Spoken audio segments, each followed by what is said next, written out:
da vil jeg ønske velkommen til årsmøtet i Tørt. Først på agendaen i dag så må vi få planlagt en ny tur. I fjor var det bare Einar og meg, og det var jo greit, men hadde vært kult om vi hadde fått til en sånn gruppetur i år da. Fått liksom laget en sånn god gammeldags Tørt-film med god stemning og bål og gutta på tur og... Så det har blitt litt mye sånn storfiskjag, sånn at kanskje liksom ta det litt tilbake til det det egentlig handler om da. Ja, vi kunne jo gjort en sånn Norges-turné da, sånn som vi gjorde for 10 år siden. Første uka i juli, Ja, første uka i juli. Hvordan ser det ut for deg, Bernt? Nei, jeg sliter med å få til det der. Så det med gard og greier, så ting skal henge opp. Jeg skal bygge fjøs i sommer også. Det jo sjukt trivelig, men jeg tror jeg må si nei, altså. Ivar, da? Ja, juli passer ganske dårlig for meg, dessverre i år. Jeg skal 2 uker til Rådås i sommer med svigers, så juli blir litt tørt. Ja, Einar da? Nei, det kan jeg. Du kan. Sommerferie, Ja, du lærer, vet du. Du har jo 8 uker sommerferie, du, så... Ja, det skal jeg si. Nå har jeg også fått 2 unger, sånn at si midten av august nok ideelt for min del, sånn situasjonen min nå da. Ja, men juli utelukket for alle, egentlig uten å mene av meg da. Ja, jeg er redd for det. Det blir kortere, altså. Ja, jeg sliter. Ja. Ja, ok.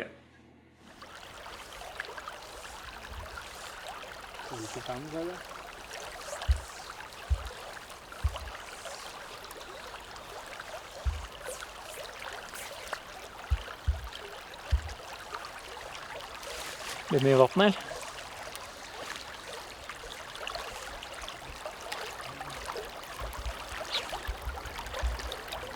Litt brunt også, kanskje? Jeg tror det blir klegg her.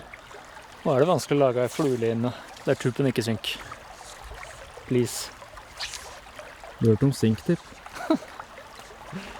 Ja, det har jeg kjøpt. Men det er ikke det du har kjøpt? Nei, det første gang jeg bruker det.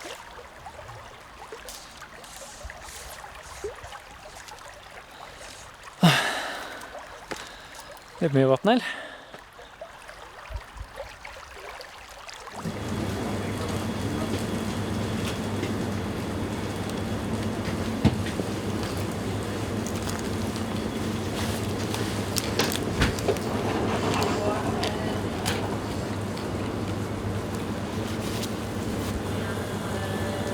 Jeg er egentlig skikkelig sliten. Det har bare gått 1 dag. Halv dag. Det godt med mat.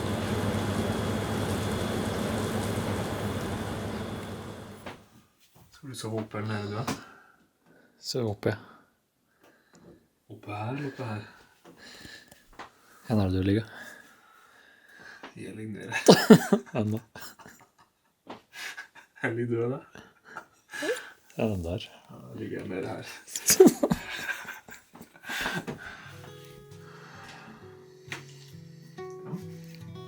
Det bare å gjette.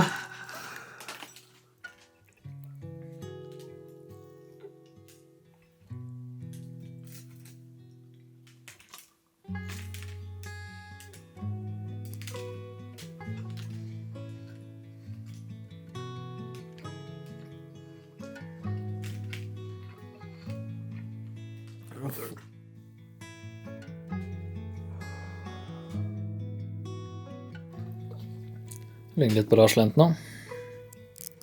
Du ser inn på Lars Lent nå. Det veldig hyggelig sagt.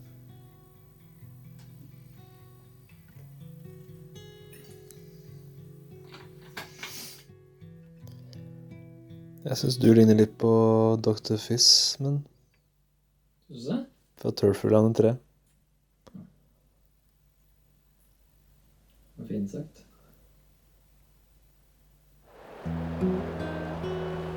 Det litt lite vann, eller?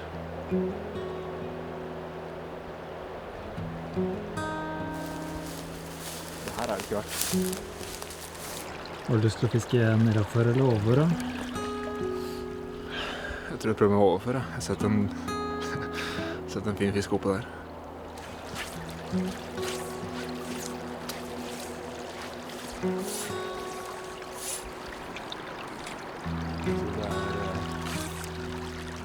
Det er litt lite vann og litt liten fisk.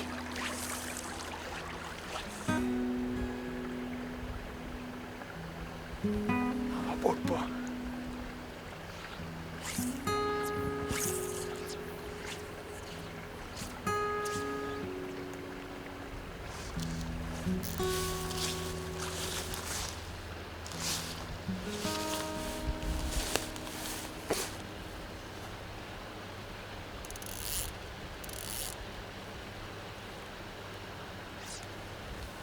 Jeg tror kanskje ikke det er meningen at vi skal fiske her.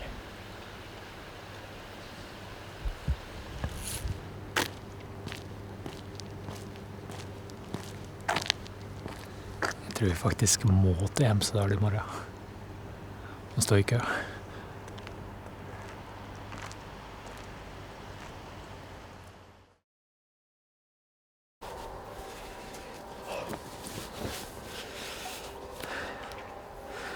Hvordan ser det ut? Så bra ut. Det er så kaldt. Det er så kaldt her. Du har på deg flis. Det er bra. Ja, da er vi endelig i Hemsedal. Nå gjelder det å komme seg elva fortest mulig. Her er det ikke noe som heter kutyme, ikke sant? Her er det bare å rase forbi, komme seg foran i løypa og fange fisk. Og det er det vi skal gjøre nå. Der fant jeg en gammel ullsokk. Det er Hemsedal-humor på sitt aller vakreste.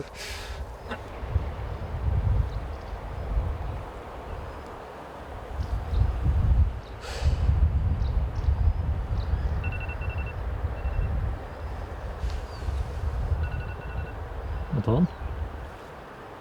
Nå er det på tide å stå opp.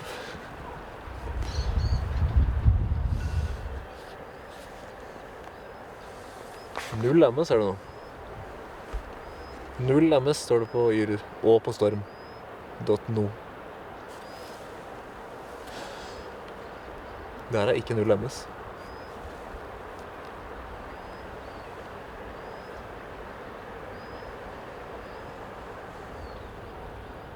Det er fint med kikkert, vet du.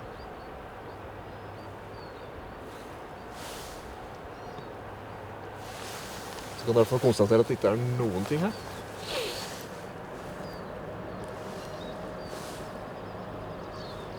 Jeg tror jeg faktisk så en feming.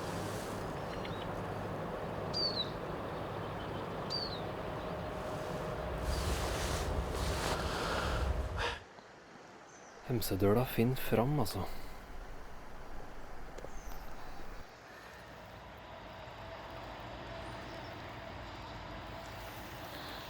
Han tok klekker til slutt, den her da. Jeg kastet 2 dønner. Den var veldig sånn. Ivrig.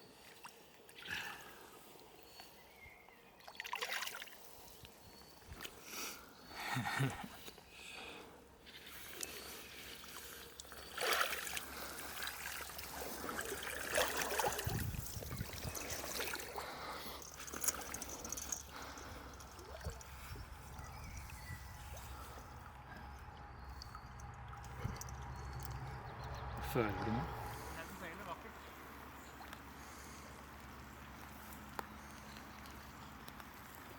Litt puls, skjønner jeg.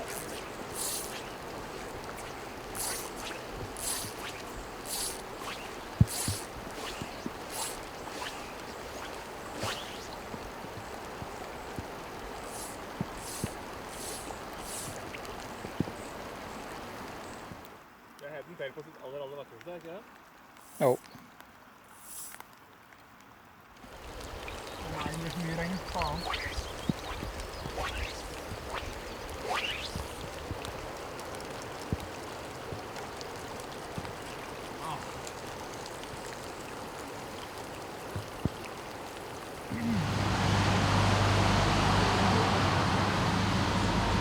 Einar lover faktisk å komme oss til Renahjørnet fortest mulig. Det eneste håpet. I dag har vi hatt ca. 10 minutter med bra forhold. Ca. 10 000 minutter med dårlige forhold. Skal ikke prøve å ta noen kast på Solbakkenplassen til dere sa.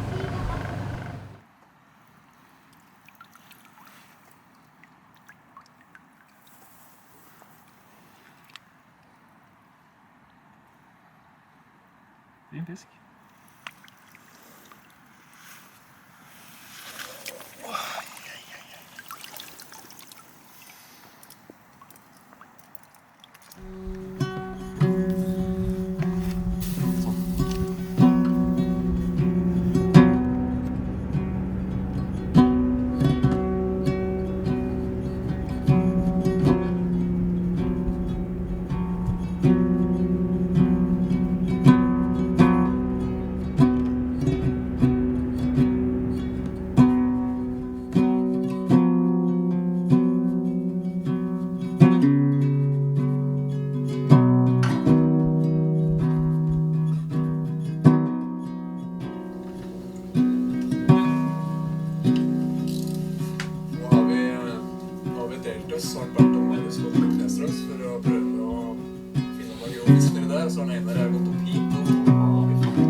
Skal ikke ha noe dieselband her, vet du.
Ikke film med det der. Vi har jo, det er sånne falske lurefluer som vi setter på under transport. Til og fra. Ja, vi er litt desperate. Litt desperate har vi vært. Men nå er vi i Renhelva. Ingen er så brukt i skoene her, egentlig? Nei. Det gulver at fort. Æsj.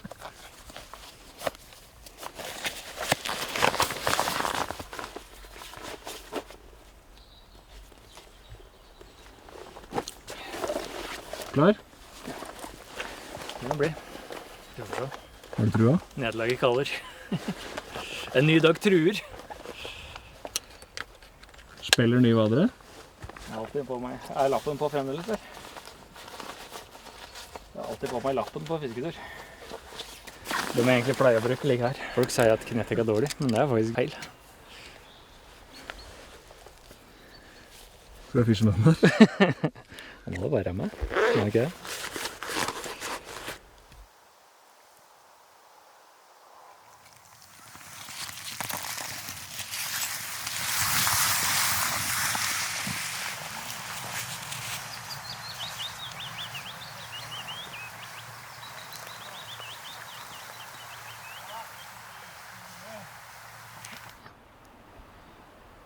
Jeg er usikker på om det er baetis eller om det er regnit eller hva det er for noe. Det er flue, tror jeg. Jeg tror det er døgnflue, ja.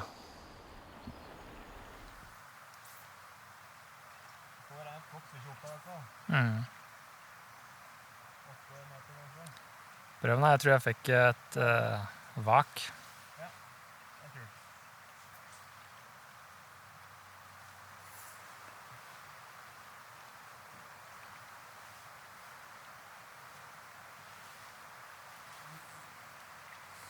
Nå må det slutte å balle snart.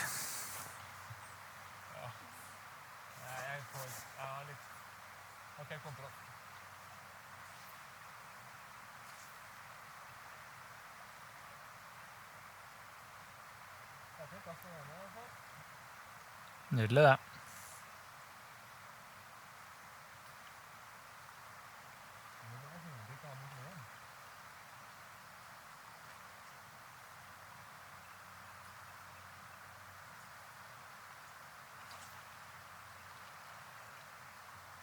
Ja, det var bra.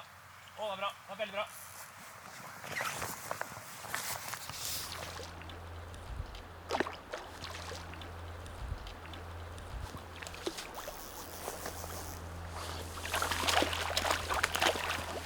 Spyfisk. Veldig bra.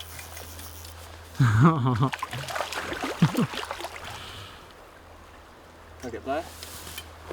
4x. Ikke så vel. Nice. Ja, det er ikke så stor som jeg trodde.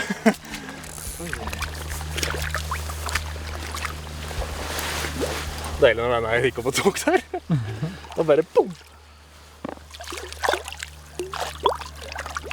Jeg trodde den faktisk var litt større, for den dro så fryktelig i starten der. Jeg synes først og fremst det var godt å få fisk, jeg nå.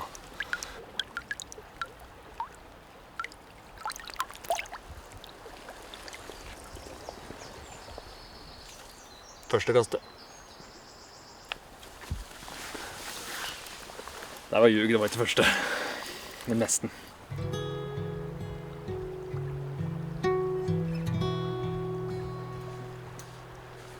Du vil ikke ha min flue. Kanskje den er hvit etter å ha brukt flere. Åh, kjem Danica. Den tok den. Tok en Danica? Ja. Skal du sette på Danica?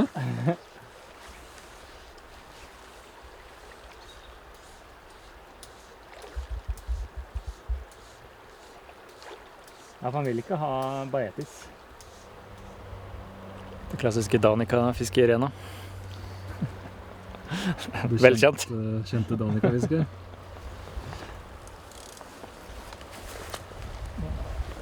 Nei, har vinden snudd nå. Det er bare et kast, det gir seg snart. Ikke bra. Legg, ja. Ja.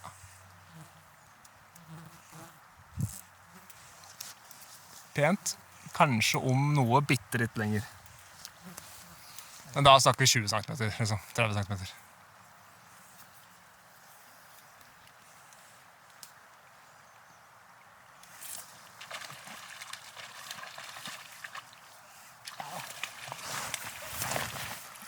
Det er knipet å få den. Uproft, uproft.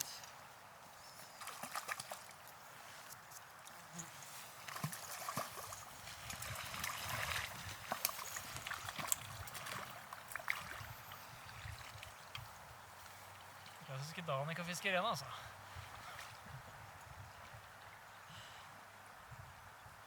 Fikk jogge med en ønskekvist.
Sitter opp. Klekker litt. Ikke så mye, men litt. Noe fisk oppe. Ørret. Nesten ingen har. Ingen store ørreter. Enda. Men vi jobber videre.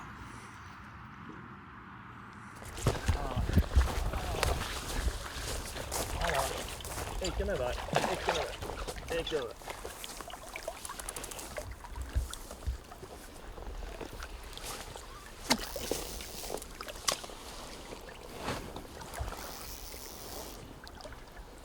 Det er ikke sånn at du kan få 2 på akkurat samme plassen sånn. Åpne. Jeg klarer ikke å få litt soven min, dessverre.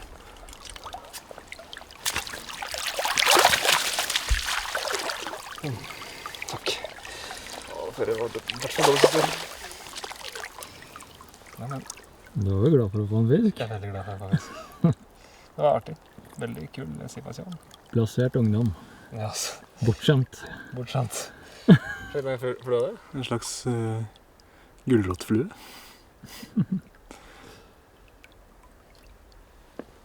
Rød-oransje dønn. Litt sånn spinneraktig, egentlig. Kul. Ja, visst er den fin. Tjukk, vet du. Og ikke noe sånn voldsomt lett å lure akkurat heller.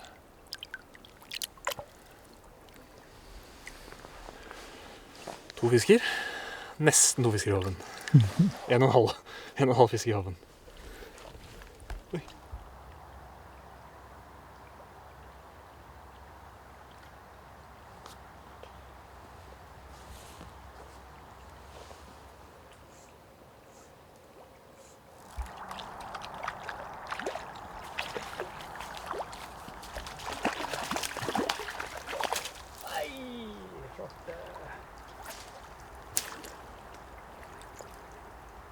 Han røk ikke.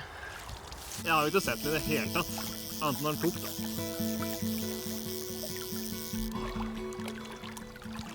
Det er litt sånn harr eller hva det er for noe, liksom. Ikke er jeg hå, vel. Du kan få håp til meg. Jeg skal prøve å gå litt innover, jeg. Det er ikke noe behagelig å stå her og kjøre fisk.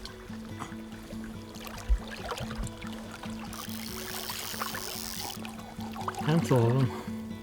Oi. Ja, han er ikke så liten. Den er ganske stor. Ja, den er stor, ja.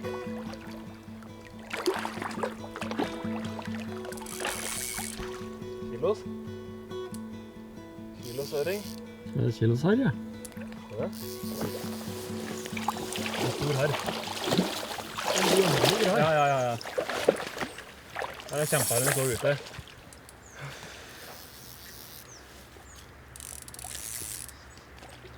Det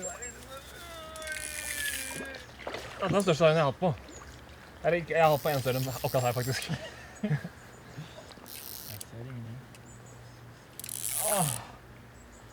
Nei, vent. Jeg skal prøve å få den i retning av der. Jeg aner ikke om jeg klarer det. Prøve hardt der. Jeg trodde det var rett, altså. Den fightet så jævlig. Det var en ny rekord. Det var rekordsprekk her. Men det er rekordstørrelse også, eller? Ja, fått noe slik før. Nei da. Nå ligger den her. Det er rådiger her. Å, fy fader. Den er ganske stor, er det ikke det? Ja.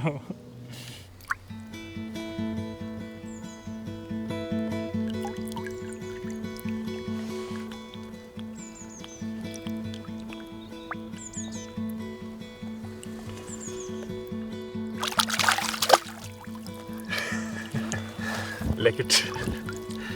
Lekkert og elegant release. Fy flate, den der er stor. Oi, oi, oi.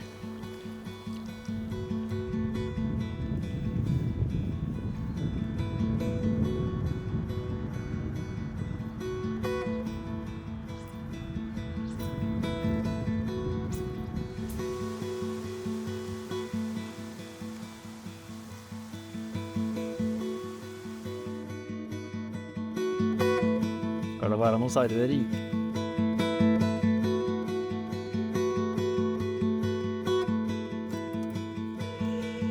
King i lomma.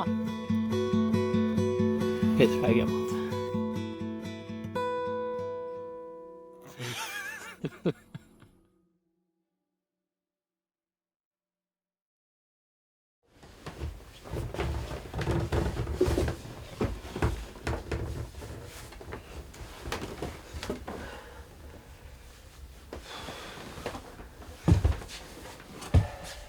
God morgen.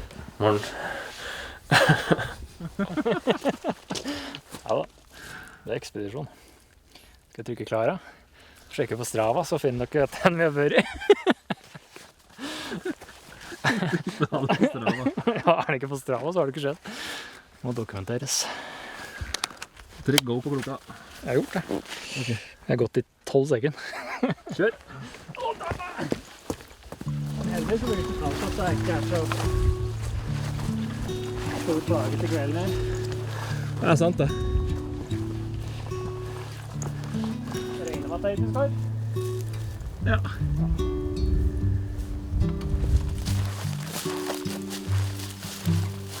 Kjem vel?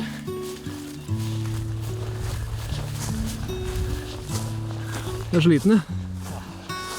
Ikke skatt for deg, vet du. Det her er ikke noe for oss. Det er best å kunne kjøre fram. Det er multe. Jeg vet at dere plukker multe. Det er kanskje det gir bedre uttelling. Du går i fjellsko, du. Gjør det. Det er liksom det lureste her, da. Bader er bra, da. God fisketur. Det er jo multetur. Er du ferdig snart? Ja. Ikke skapt for det her.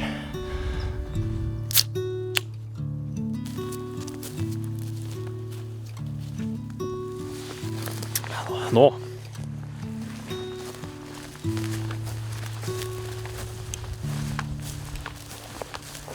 Oi.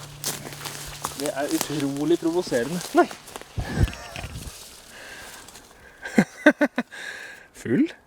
Full ølboks.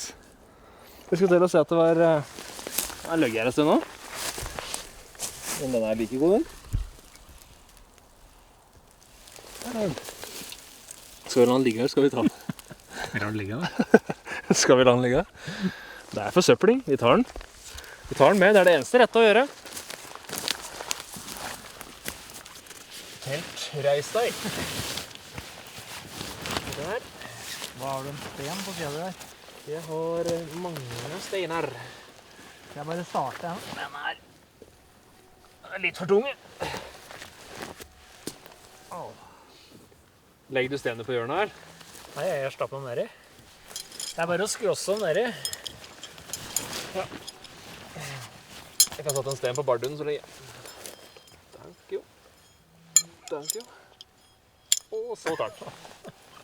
Det hadde sett bra ut. Var nære. Det var kort... Det var kort dørfluefordom. Hva sa du? Det holder vel med 2 meter, gjør det ikke det?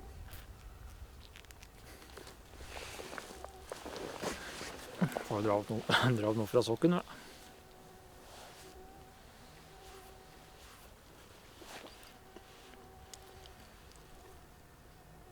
Hva er det her for noe? Vet ikke. Se. Der.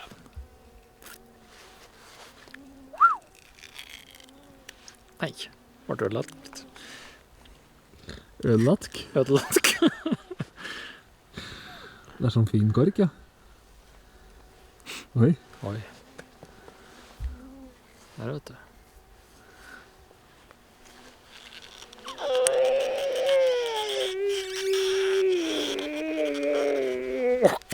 Det kommer, gitt. Den har sett deg lenge. Lufter mygg. Myggspray. Nei, det er godt.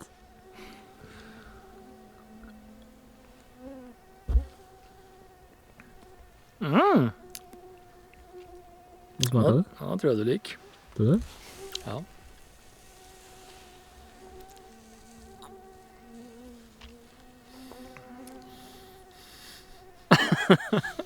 Likte du ikke? Dette er medisin. Faen meg. Æsj. Dette er medisin.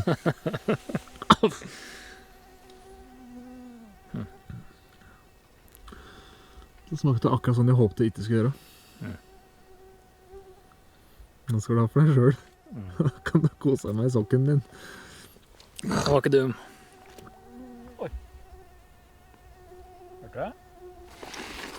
Får knøte på denne streameren før det er for sent, da. Hvor tjukk fortom går det for det? 2 aks. Det er finfisk, ja. Det er fint. Det er fint på fjellet. Det er fint på fjellet, ja. Det er blæs.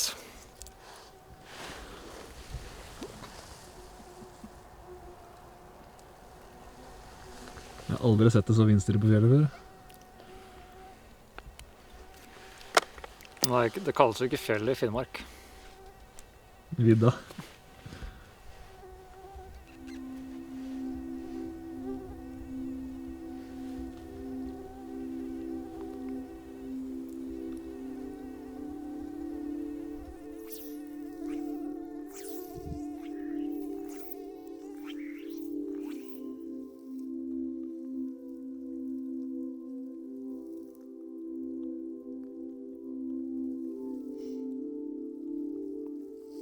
Har du trua?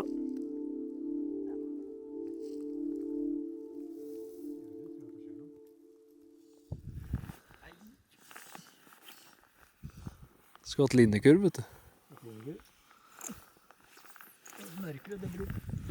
Det smerker alltid som en Marius, vet du. Hva sa du nå?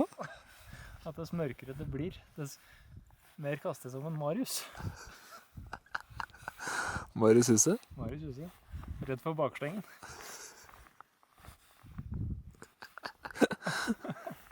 Han med barten.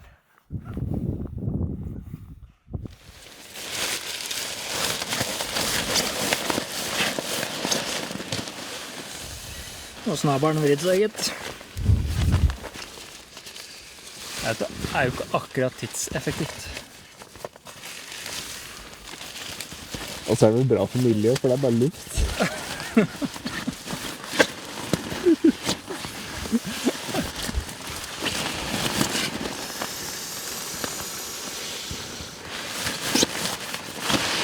Oi, dæven. Og så tenker jeg at når vi blæser inn, så blæser vi inn CO2. Det kan jo ikke være bra. Dette har vært bedre enn... Det er bedre enn den fila jeg pleier å legge på. Ikke kall det. Ja. Dette er 4 minutter.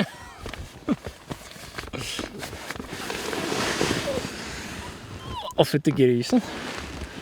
Dette var bra.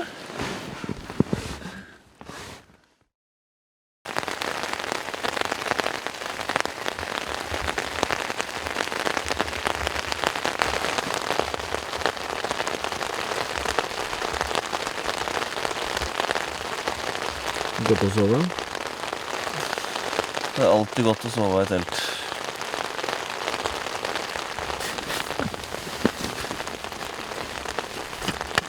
Nei. Dette er piss.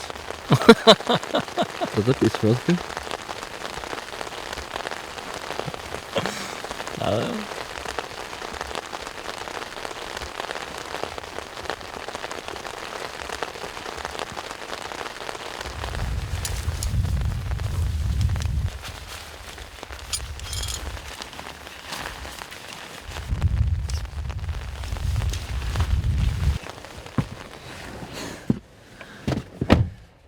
Ja, status.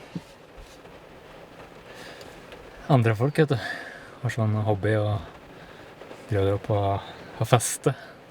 Som på sommeren. Ja. Stavernfestivalen, for eksempel. Palmesus.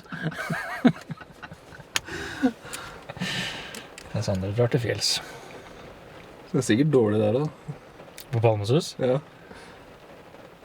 Jeg klekker vel både det ene og det andre, tipper jeg.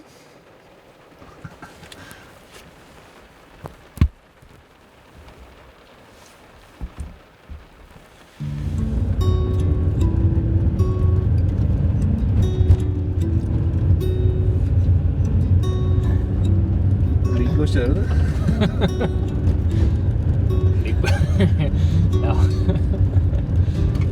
Slapp av. Trengte fredets ro.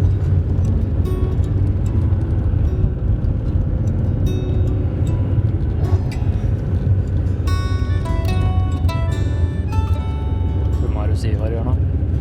Om Bernt. Får sjekke snap. Se på her. Nei, det går ikke.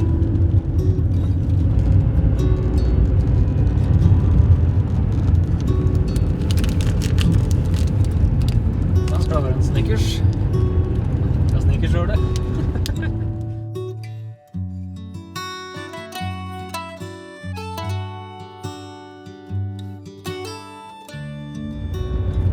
Men du Einar, jeg skal bli far til vinteren jeg også.